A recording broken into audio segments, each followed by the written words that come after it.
नमस्कार, रूबरू देख रहे हैं। मैं हूं आपके साथ शिवानी रतूरी। कट्टरपंथ की जिद आखिर कब थमेगी? प्रदेश का माहौल बिगाड़ने की हर कोशिश क्यों बार बार सामने आती है? कभी सड़कों पर नमाज को लेकर विवाद, कभी लाउडस्पीकर पर टकराव और अब मंदिर परिसरों में नमाज अदा करने की घटनाओं ने नए सवाल खड़े कर दिए। क्या ये महज संयोग है या फिर धार्मिक भावनाओं को जबरन भड़काकर सामाजिक सौहार्द बिगाड़ने की सोची समझी साजिश? आखिर आस्था के केंद्रों को विवाद का अखाड़ा बनाने की कोशिश कौन कर रहा है और ऐसे तत्वों पर कब तक लगाम लगेगी? सवाल सिर्फ नमाज का नहीं, सवाल नियत का है। आखिर क्यों बार बार ऐसी घटनाएं सामने आती हैं जो समाज में तनाव पैदा करती हैं? सड़कों से लेकर धार्मिक जगहों तक, धार्मिक स्थलों तक विवाद की ये कड़ियां क्या महज सिर्फ इत्तेफाक है या सचमुच कोई बड़ी साजिश, जबरन माहौल को बिगाड़ने की कोशिश?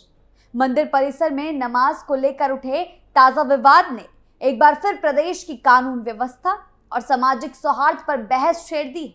आखिर धार्मिक मर्यादाओं का सम्मान कौन करेगा और माहौल खराब करने वालों पर कब सख्त कार्रवाई होगी? और कार्रवाइयां चल रही है तो कैसी चल रही है?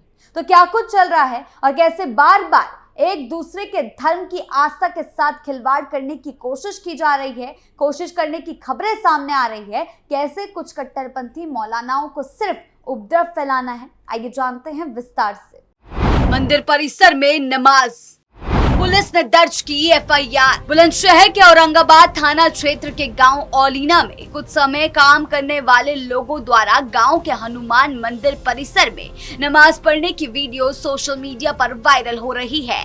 पुलिस ने 3 के खिलाफ संबंधित धाराओं में एफआईआर दर्ज की और 2 के विरुद्ध शांति भंग करने के मामले में पुलिस ने चालान कर जांच में जुटी हुई है। वीडियो बुलंदशहर के गांव औलीना का है। दर्ज एफआईआर के मुताबिक गांव में के निवासी राजकुमार के मकान का निर्माण हो रहा है, जिसमें पड़ोसी गांव जहरा के राजमिस्त्री काम कर रहे थे।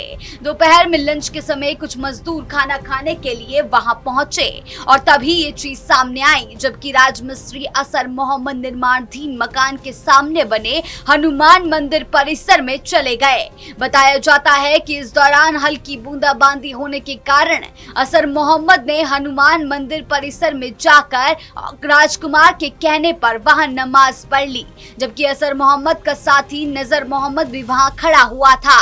इस दौरान किसी ने वीडियो बनाकर सोशल मीडिया पर वायरल कर दी, जिसके बाद ग्रामीणों में रोष फैल गया और वो गुस्से से आग बबूला हो गए। घटना की जानकारी पुलिस को दी गई। सूचना पाकर इंस्पेक्टर औरंगाबाद मोहम्मद असलम भारी पुलिस फोर्स के साथ मौके पर पहुंचे और असर मोहम्मद को हिरासत में लेकर थाने ले आए। पुलिस ने प्रकरण में आरोपी असर मोहम्मद, नजर मोहम्मद, राजकुमार के खिलाफ संबंधित धाराओं में एफआईआर दर्ज कर ली है। असर का चालान कर दिया गया और इस प्रकरण में फोन पर जब थाना प्रभारी मोहम्मद असलम से वार्ता की तो उन्होंने बताया कि मामला 31 तारीख का है और प्रकरण में मौके पर पहुंचकर देखा गया तो पता चला कि जो संबंधित मजदूर थे वो वहां पर कार्य कर रहे थे, उन्हें नमाज पढ़ ली थी और जिससे दूसरे समुदाय के लोगों में गुस्सा भर गया। मामले में पुलिस ने घटना का संज्ञान लेकर एफआईआर दर्ज की है।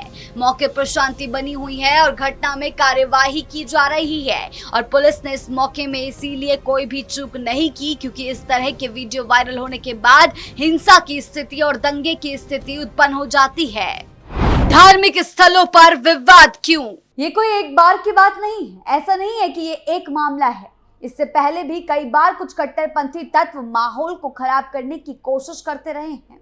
इससे पहले भी देखा गया, अयोध्या में राम मंदिर में भी इसी तरह की हरकत करने की कोशिश की गई। अयोध्या में राम जन्मभूमि परिसर में प्रवेश करने और नमाज पढ़ने की कोशिश करने के बाद एक युवती सहित 3 लोगों को हिरासत में लिया गया था, जिसके बाद परिसर में तैनात सुरक्षा कर्मियों ने तुरंत कार्रवाई की। तो उस दौरान भी पुलिस ने बड़ी कार्रवाई की थी और ऐसे कट्टरपंथ फैलाने वालों पर एक्शन लिया था। तो क्या कुछ था पूरे मामले में? देखिए रिपोर्ट। सोशल मीडिया पर छिड़ी बहस।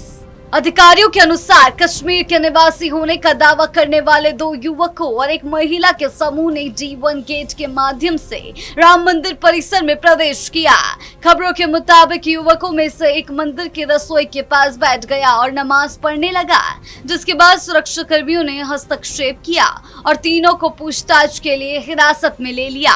गिरफ्तार किए गए व्यक्तियों ने कश्मीरी पोशाक पहन रखी थी। उनमें से एक की पहचान जम्मू और कश्मीर के शोपियान जिले के निवासी अबू अहमद शेख के रूप में हुई। महिला की पहचान सोफिया के रूप में हुई, जबकि तीसरे युवक की पहचान अभी तक नहीं हो पाई है। प्रत्यक्षदर्शियों ने बताया कि सुरक्षा कर्मियों द्वारा रोके जाने पर तीनों ने कथित तौर पर धार्मिक नारे लगाए। घटना के बाद खुफिया एजेंसियां, स्थानीय पुलिस और वरिष्ठ प्रशासनिक अधिकारी मौके पर पहुंचे।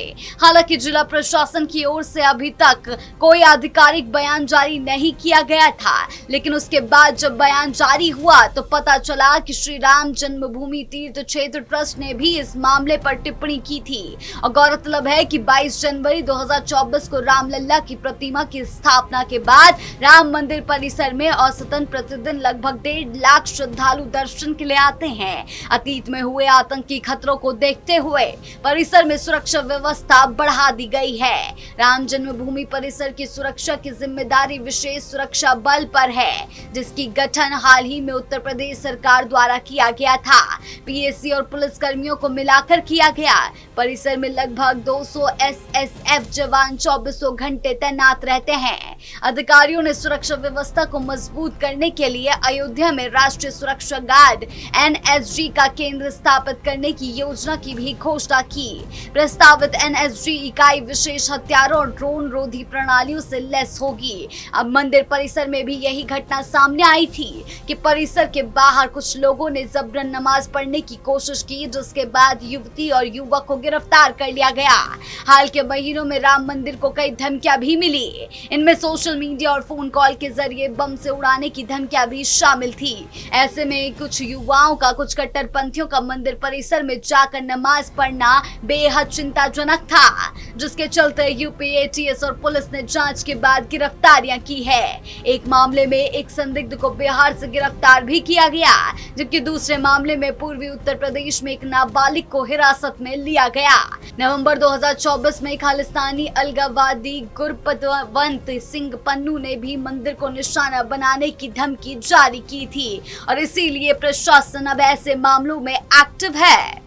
कानून व्यवस्था पर सरकार सख्त। प्रदेश में शांति, सौहार्द और कानून व्यवस्था बनाए रखना सरकार की सबसे बड़ी प्राथमिकताओं में से एक है और यही कारण है कि समाज में तनाव पैदा करने या माहौल बिगाड़ने की कोशिश करने वाले लोगों के खिलाफ लगातार सख्त कार्रवाई की जा रही है। सरकार का साफ संदेश है कि किसी भी व्यक्ति को कानून अपने हाथ में लेने या धार्मिक और सामाजिक भावनाओं को भड़काने की इजाजत नहीं दी जाएगी।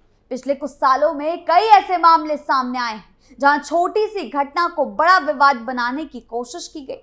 कहीं अफवाहों के जरिए लोगों को भड़काने की कोशिश हुई तो कहीं सोशल मीडिया का इस्तेमाल कर तनाव का माहौल बनाने की कोशिश। लेकिन पुलिस और प्रशासन ने समय रहते इंटरफेयर किया और ऐसे मामलों को बढ़ने से रोका और कानून तोड़ने वालों के खिलाफ कार्रवाई की।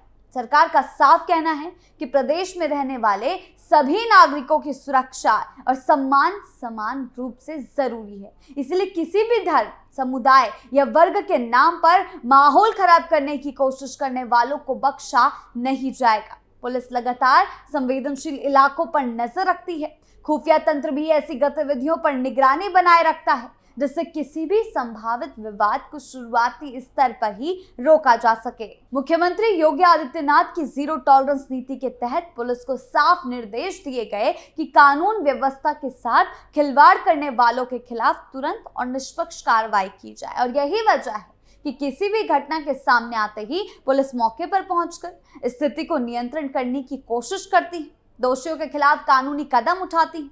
सरकार और प्रशासन का दावा है कि सख्ती के साथ साथ संवाद और जागरूकता पर भी जोर दिया जाए ताकि लोग अफवाहों से बचे, किसी भी भड़काऊ गतिविधि का हिस्सा ना बने। क्योंकि जब समाज सतर्क रहेगा और कानून अपना काम करेगा तभी प्रदेश में अमन, शांति और सौहार्द का माहौल मजबूत बना रहेगा। फिलहाल पुलिस और प्रशासन का कहना है कि किसी भी धर्म, समुदाय या विचारधारा के नाम पर कानून व्यवस्था को चुनौती देने वाले तत्वों के खिलाफ सख्त कार्रवाई जारी रहेगी, चाहे मामला धार्मिक स्थलों की मर्यादा भंग करने का हो, सामाजिक सौहार्द बिगाड़ने की कोशिश का हो या फिर लोगों की भावनाओं को भड़काने का। प्रशासन ऐसे मामलों को गंभीरता से लेकर कानूनी कार्रवाई कर रहा है। सरकार की जीरो टॉलरेंस नीति के तहत उन कट्टरपंथी और उपद्रवी तत्वों पर नजर रखी जा रही है जो किसी भी बहाने समाज में तनाव पैदा करने की कोशिश करते हैं।